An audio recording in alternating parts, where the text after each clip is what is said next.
তোমরা কি কখনো শুনেছো মানকচু দিয়ে মাংস?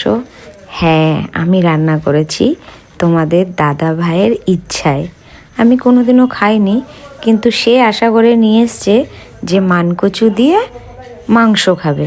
তো এই ভিডিওটা তোমরা দেখেছো নিশ্চয়ই, ইউটিউবে তোমাদের দাদা ভাই পোস্ট করেছিল মানকচু দিয়ে মাংস। তা তোমরা অনেকেই দেখে বলেছো যে দিদিভাই তুমি এটা রান্নাটা আসলে করলে কিভাবে। এই যে আদা রসুন পেঁয়াজ জিরের গুঁড়ো ধনে গুঁড়ো লঙ্কার গুঁড়ো যা যা লাগে সেই জিনিসগুলোই দিয়ে শুধু আলুর বদলে কচুটা দেবে।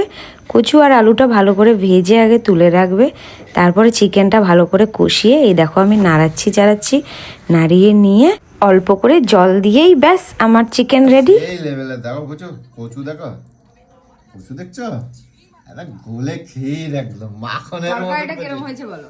সেই দারুণ হয়েছে বুঝো। তুমি যা কচু দিয়ে আজকে করে দিয়েছো না, এবার থেকে তরকারিতে মাংস দেবার আলুই দেবা না, শুধু কচু দিয়েই করবা। কচু এত টেস্ট লেগেছে? এত দাম, আমার তো খুব ভালো লেগেছে। থ্যাংক ইউ খাও। একদম মাখন মাখন, একেবারে মাখন হয়ে গেছে। কচু ভালো লাগছে?